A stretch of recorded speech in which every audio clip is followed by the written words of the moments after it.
Welcome to your weekly tarot card reading for June 12th to June 19th. Let's get started. All you have to do is think of a number between 1 and 3. All right, if you thought of the number 1 when I said that, this week it is the Seven of Wands and the Page of Pentacles. So let me tell you a little something about Page of Pentacles. This is young energy, so it's not necessarily energy that you look up to, and it's not necessarily energy that is younger than you, like physically younger, but this person is not as spiritually mature as you are.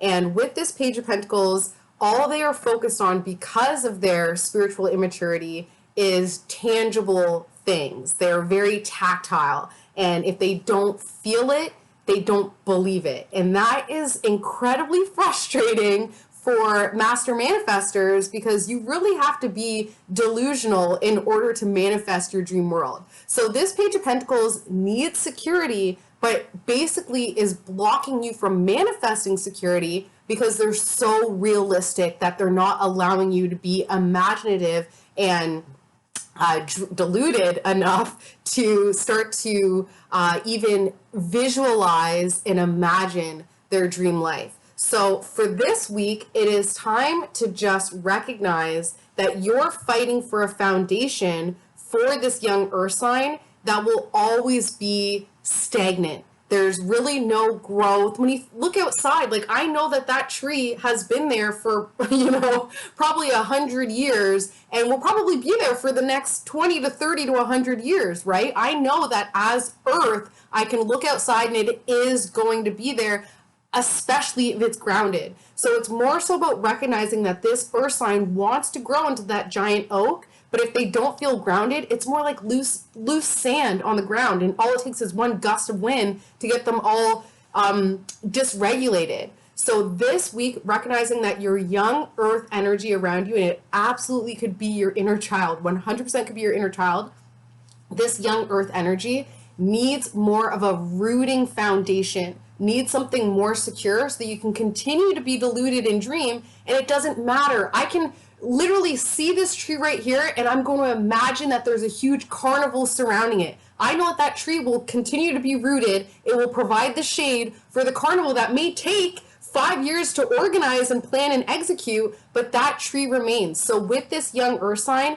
making sure that they are the remaining tree, they are rooted, and then you can create whatever the hell you want around them because they will always be providing the fruits of your labor, the shade, and just the consistency to know that no matter what, we can always come back to this solid foundation. So this week, focus on rooting your young earth sign, making sure that they feel super, super secure, whatever that means for them. What makes them feel grounded? Is it consistency? Is it financial security? Like, is it that they need to have, a fat bank account in order to feel free? What is it about this young earth sign that makes them feel secure and rooted?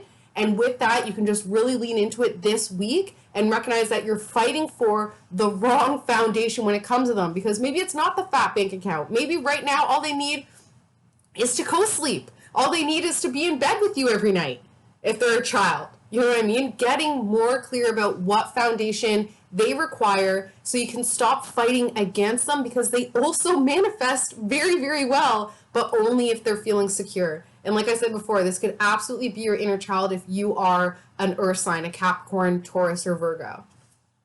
All right, that being said, if you chose card number 2, this one's a little bit of a different tone here. So the Four of Pentacles I get triggered by because it really is the greedy card, and there's not really any other way that you can kind of figure it out, right? Because this person right here, the object, they've got their hands, their head, and their feet on pentacles, which represents power or money. They're wearing glasses, which, like, hate to stigmatize, but that does typically mean, like, okay, they're the smart ones. And then the parka coat, and it reminds me of, like, the down-filled, expensive Canadian Goose jacket. So this person is warm, they're smart, and they're holding back all their power. They think about their money, they feel their money, and they walk their money path. Though it does seem like they're greedy, but that's just because the English language cannot create a word that's more positive than greedy. This actually is a really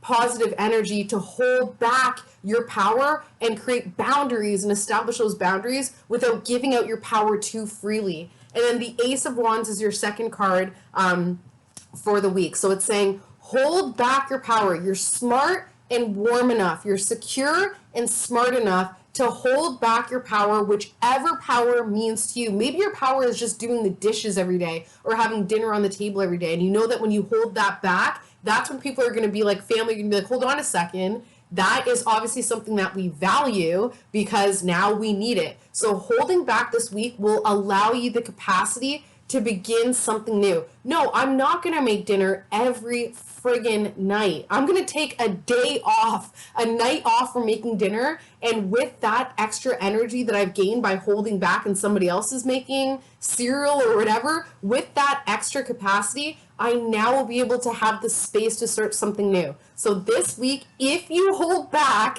something new is coming in that is super positive and way better than putting dinner on the table every night, although that is really great and it's a service. Just this week, hold back and create space for something new to come in. And then let me know what your new beginning is. You got to let us know. All right, if you chose card number 3, this card is face down, meaning it's not something that you want to really address or process this week. And it's the Hermit card. So the Hermit card is all about spending time alone in isolation and not feeling lonely. So, and this is key. Because not too long ago, I was alone, my phone was off, like it was dead, so I was forced to be alone, and I had the most incredible download. Like it was an inspired thought, I was excited, I haven't had that feeling in so long, because I've never had the opportunity to have that feeling. I'm always rushing around, this, that, on my phone, this, that. As soon as I just was forced into a moment of solitude and quiet, that's when the inspired message came in. So this week, what you have to look at is the fact that you haven't honored your alone time. And this is a 7 universal year. Alone time is imperative. You need to isolate. And it's funny because a lot of people are coming to me being like, this person's pulled back, this person's pulled back. Yes, we need to isolate. We need to reserve our energy so that next year in the power year of 8, we can really go hard. So this week, process the fact that you haven't spent nearly enough time in active solitude, not necessarily being forced to be alone, but actively retreating, saying, I need space. It has nothing to do with you. It has everything to do with me. Taking that space, honoring that alone time, and your divine inspired message will come in. And then you have to message me. You have to message me and let me know how your alone time went. Okay. You know where to reach me. You can find me on Instagram at beyondyoursunsign, or you can email me directly beyondyoursunsign@gmail.com. But I cannot wait to connect to you because there are so many incredible downloads coming through right now. And the more alone time that we spend receiving those downloads, we can then start to put that message out there with the information that we're receiving from absolute solitude. All right. Hope you have an amazing week, and I will see you next week. Bye.